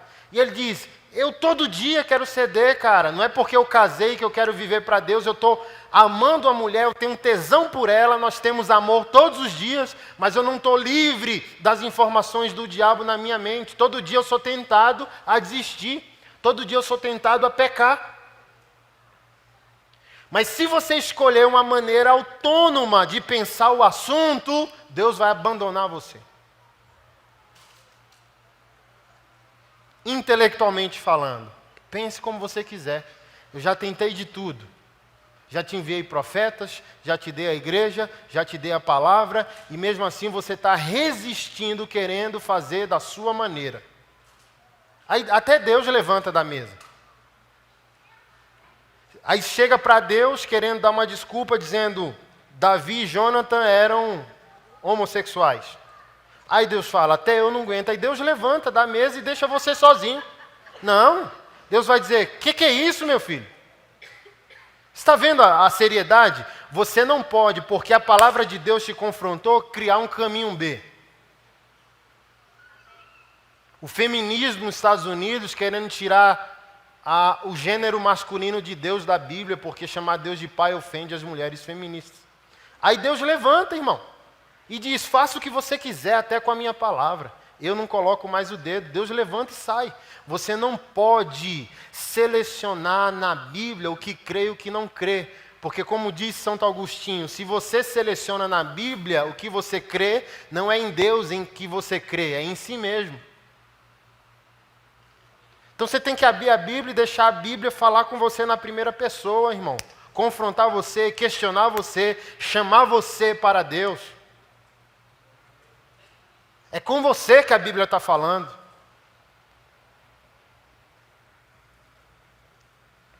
Porque se você se tornar o centro, não há limite para a sua perversidade. Tanto faz, nada a ver. Você quer saber? Eu não vou ver. Ou vou ver por visão, de longe. Mas a entrada do inferno tem um outdoor muito grande. 2. De um lado, um outdoor grande dizendo nada a ver. E do alto, um outdoor bem grande dizendo seja feliz. Assinado Satanás. Você não foi criado para ser feliz. Você foi criado para glorificar a Deus. E se a sua felicidade não vem de glorificar a Deus, é falsa sua felicidade. Deus é o centro e não você é o centro. Deus abandona. Aí a gente vai conjecturando. Homem e mulher, mulher e homem, 3 homens e uma mulher, gente e animal. Aí não há limite para o indivíduo que decidiu viver de maneira autônoma. criar seu próprio raciocínio e abandonar o raciocínio de Deus.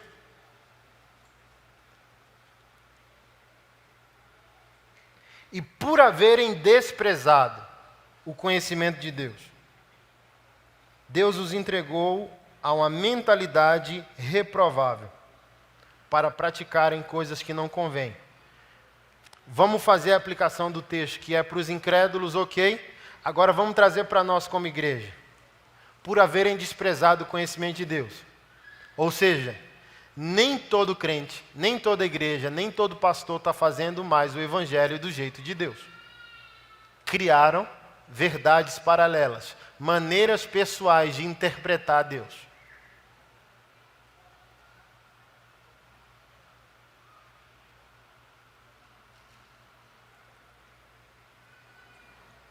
Deus os entregou. Então tem muita igreja abandonada, só está inflada.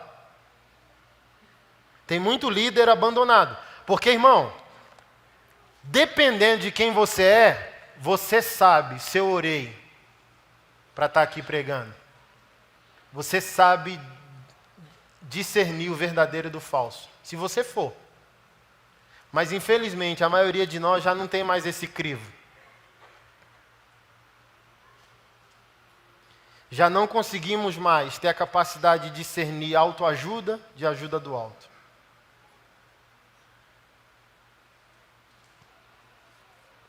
Porque a gente fica bom, que a gente fica especialista. Qualquer versículo que eu pegar no domingo eu prego. Qualquer um. E vai ser bom. Mas a pergunta é, Deus está comigo?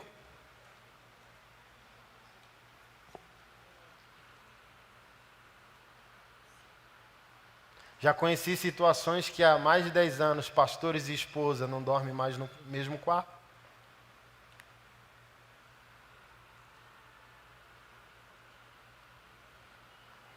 Olha essa situação do pastor morto com 15 tiros que ainda não fecha. Tem coisa errada no arraial de Deus, irmão. E a gente está brincando com as coisas do Senhor.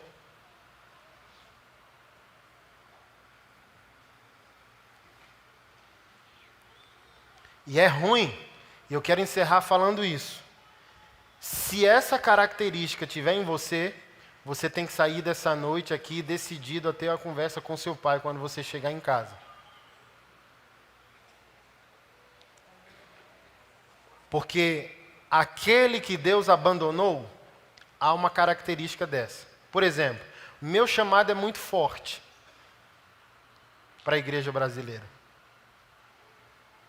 E o povo acha que eu faço o que faço e falo o que falo porque acho bacana, assim. Não, estou sem fazer nada, vou criar um problema. Não, é meu chamado. Mas qual é a dificuldade do povo? O povo sempre acha que para confrontar uma mentira, ou questionar, ser profeta, falar o que Deus está falando, confrontar as situações, aquela pessoa que está fazendo aquilo é má. Uma pessoa que é má não consegue raciocinar que mesmo que seja difícil, forte o que vai ser dito, aquilo que vai ser dito e feito pode estar sendo feito com pureza. Tipo, Deus punindo muitos de nós ao inferno, sem isso interferir na natureza de Deus. Olha que espetacular. É o mesmo da Bíblia dizendo que você pode irar e não pecar. Olha que magnífico. Você pode estar irado e não estar pecando. Deus pode estar punindo pessoas ao inferno sem falta de amor. Ou seja, a prática do que é certo não precisa ser feito com um sentimento errado. Eu posso chamar você de cretino e está sendo santo. Por exemplo, trouxemos no maçonaria, a partir do domingo que vem a gente vai divulgar maçonaria e femenaria em outubro. Trouxemos um pastor para o maçonaria de Porto Alegre. Novembro, desculpa. Trouxemos um pastor, machão. Gosto muito dele, muito, muito. Irmão, e ele lá pregando do jeito dele, gaúcho, né, tchê? E no meio da pregação, irmão, ele soltou um bosta.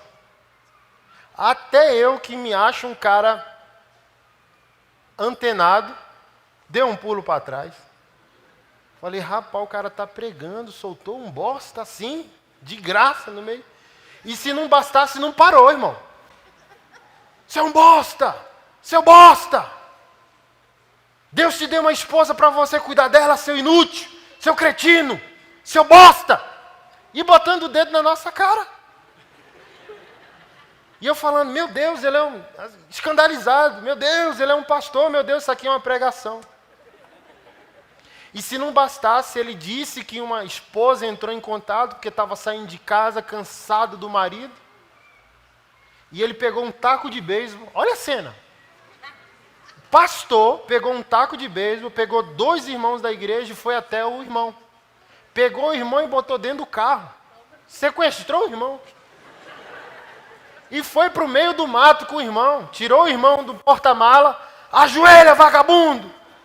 Irmão do meio do mato, você é pastor, o que você vai fazer? Seu bosta!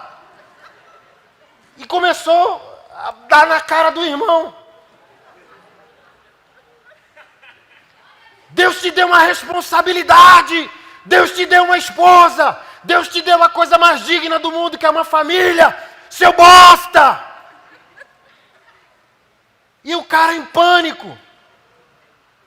E ele se jogou no chão com aquela vida, abraçou aquele irmão, e eles abraçados no meio do mato, chorando junto. Seu bosta! Bosta! Você é um bosta! E aquele irmão dizendo, eu sou um bosta, pastor!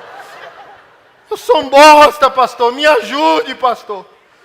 Eu sou o marido bosta, eu não sou um bom marido. E hoje o cara, se não for, é quase um pastor na igreja.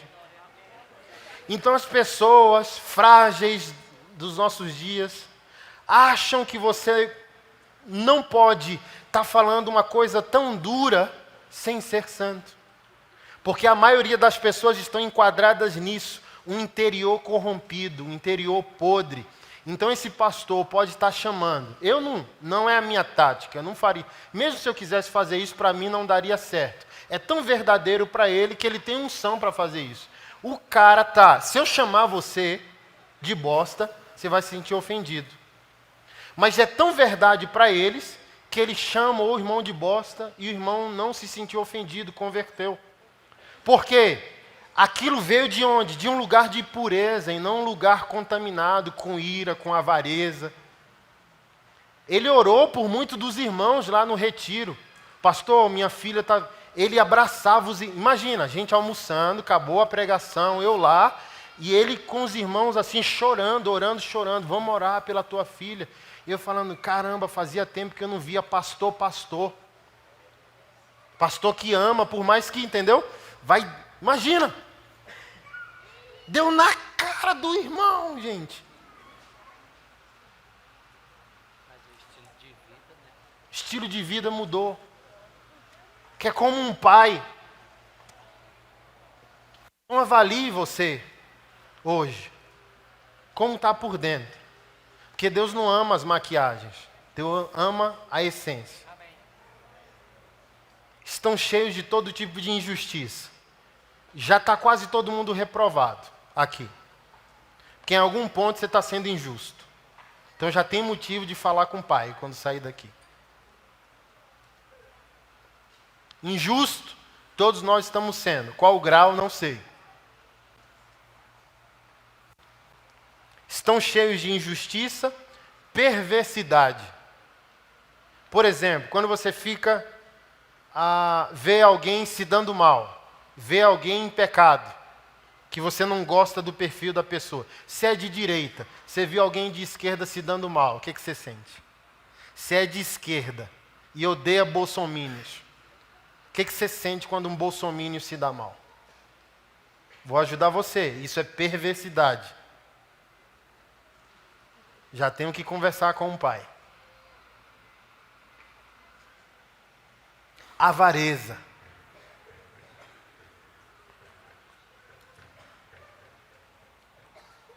Maldade.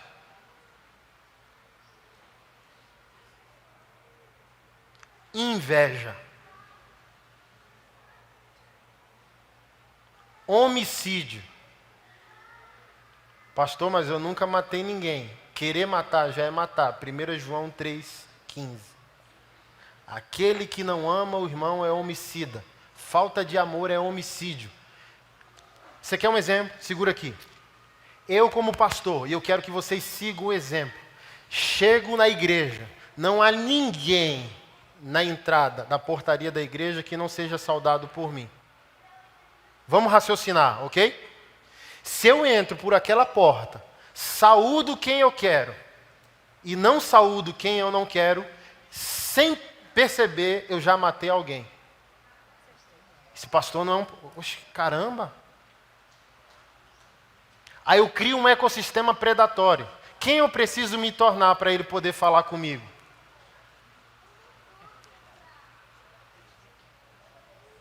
Coisa simples, tá? Que você não estava vendo no texto, só estava vendo o gay no texto. Agora você está se vendo no texto. Aquele que não ama o irmão é homicida. Ser seletivo no paz do Senhor e no abraço é pecado.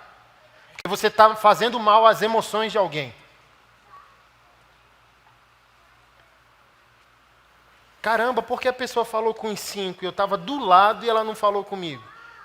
E a pessoa sai para casa mal, enlouquecida. O que eu fiz? Quem que eu sou?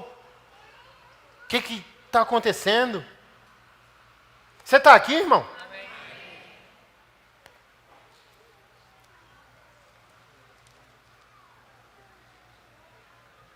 Discórdia.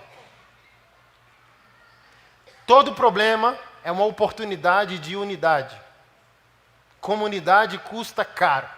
Se você pega um defeito da sua igreja para gerar discórdia entre os irmãos, pecado.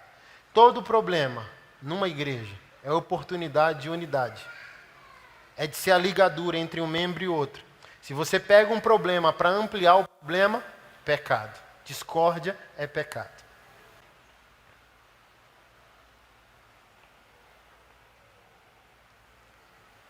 Engano. Como que vai ser o imposto? Como que vai o troco que você recebeu a mais? A mentira que você conta para ter acesso à oportunidade?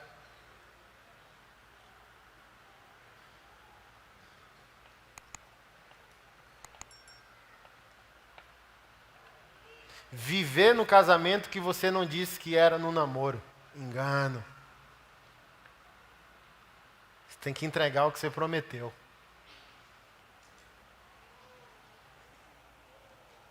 Malícia. Por ter sofrido muito, você se torna especialista no mal. Nunca tem coração puro para avaliar situações e pessoas. É um malandrão gospel. Sempre vendo as pessoas com desconfiança. Não sei não, hein? E como eu disse, cristão é para ser usado. Não, mas se me ferir, é para isso que você está aqui. Quanto mais você ferir, mais forte você fica. Agora, se seu Deus sofrer e você não quer sofrer, crente você não é. Difamadores. Caluniadores. Inimigos de Deus. Não, pastor, mas esse aqui é o ímpio. Não, se Deus tem um plano e você não põe em prática, você é inimigo. Deus chamou Pedro de quê? De diabo. E o que é diabo? Opositor, inimigo. Eu quero ir para cá e você está me convencendo a não ir. Você é meu inimigo. Então, ser inimigo de Deus não é não querer se converter, não ir para a igreja. É Deus ter um plano e você não quiser colocar esse plano em prática. Por isso que eu disse, Jesus quer salvar o mundo e a igreja cheia de dinheiro na conta bancária. O que é isso? Inimizade com Deus.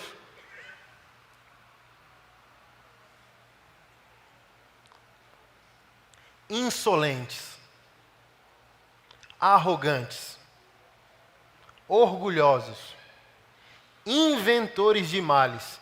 Esse aqui é uma espécie cabulosa de crente. Que é o cara que se viciou em inventar mentira. E é o pior tipo de mentiroso. É aquele que crê na mentira que contou. E tem que contar uma nova mentira para manter a última mentira contada. É um Forrest Gump. Um contador de história. Porque ele precisa de uma história sempre para ficar bem no cenário com outra pessoa. Inventores de males. Consequentemente, desobediente aos pais, insensato, desleais, não consegue ser leal, não consegue ser fiel, sem afeição natural. Olha o bolsominion aqui, ó. Sem afeição natural. Não consegue se identificar com o sofrimento alheio. Não consegue colocar o ferido como bom samaritano para levar para o hospital para pagar o tratamento. Não tem afeição. Se exploda. Eu tiro a foto do sofrimento alheio. É aquilo, irmão. Punir o pecado sem criar situações adequadas para solucionar esse pecado. É aqui que o crente pleno está. Eu digo que é pecado, mas eu crio situações adequadas para resolver esse mesmo pecado que eu condeno. Porque eu tenho afeição natural. Eu sou regenerado. Então, a bondade de Deus faz parte da minha natureza. Sou afeiçoado a gente. Eu gosto de gente. Eu gosto do sofrimento alheio. Eu gosto de participar da história, assim como o meu Senhor Jesus participa da história daqueles que sofrem. E por último, sem misericórdia. Pode matar. Aleluia. Dá um aleluia no final. Não dê não, estou falando desse...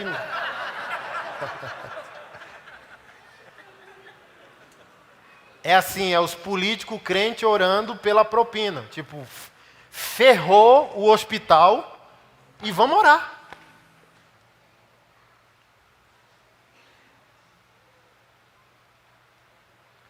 Irmão, eu não sei se eu sou maluco, mas como pastor eu não consigo fazer essa equação não, irmão. Dormir com esse barulho e sua omissão está matando gente. Então, eu concordo e postei um vídeo do pastor Paulo Borges Júnior, para poder encerrar. Não adianta reclamar do país ruim que temos.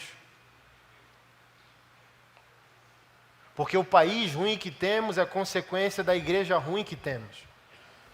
E como disse o pastor, tem médico crente ruim, produzindo péssima medicina. Indo trabalhar, se é do GDF, dando ponto e não trabalhando. Porque no Distrito Federal nós fomos convencidos a ter emprego e não trabalho. O Evangelho não quer que um crente tenha emprego. O Evangelho quer que um crente tenha trabalho. Então eu não busco um funcionalismo público para me garantir, mas para ser medicina pública, social. Então não é porque eu sou funcionário público que eu tenho que baixar a guarda para o meu dever, para a minha responsabilidade, para a minha carga horária, para a gentileza, e não me esconder atrás do dizer lá no estabelecimento público. Se ofender um funcionário público, é crime da cadeia. Não, irmão. Não, como crente, não se esconda atrás de... o que se ganha. Você tem deveres. O Brasil está sofrendo com a extrema má qualidade de tudo, porque, como disse o pastor, estamos enviando só o nosso pior. As crianças da igreja a gente está enviando para ser político, médico e empresário. Então, a gente não está enviando o que há de melhor. A gente está enviando o que há de pior, porque a gente quer punir o pecado do mundo sem reconhecer os nossos. Sem sair daqui decidido a viver para a glória de Deus de segunda a sábado. Produzir o melhor como empresário, como funcionário, como servidor público, como pai, como mãe, como marido, como filho. Decidido a sair daqui e ser o melhor para o outro. Então está todo mundo sofrendo, como diz o pastor. Famílias estão sofrendo, porque maridos querem ser servos maravilhosos de Deus, enquanto são péssimos maridos. E a principal missão do homem é abandonar o ministério e fazer sua esposa feliz. Está na Bíblia. O casado cuida de como agradar a sua esposa. e o solteiro de como agradar o Senhor.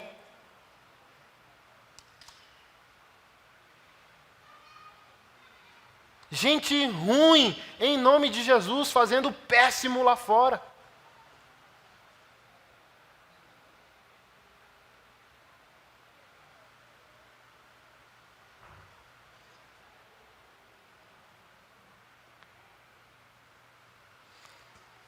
E se a gente decidir por isso, Deus abandona a gente.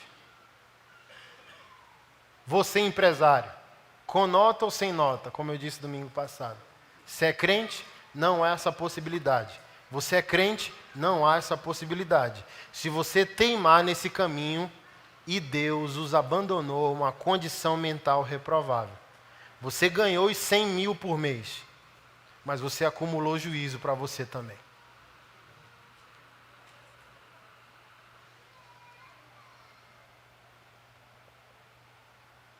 Você é um cristão e a sua ética de vida é uma ética linda quando praticada. Você é empresário? Não tem com nota ou sem nota. Se é crente, não tem como ser funcionário e empurrar com a barriga. Se é servidor público, não tem, irmão, de ser esse João sem braço não, irmão, vivendo de atestado não.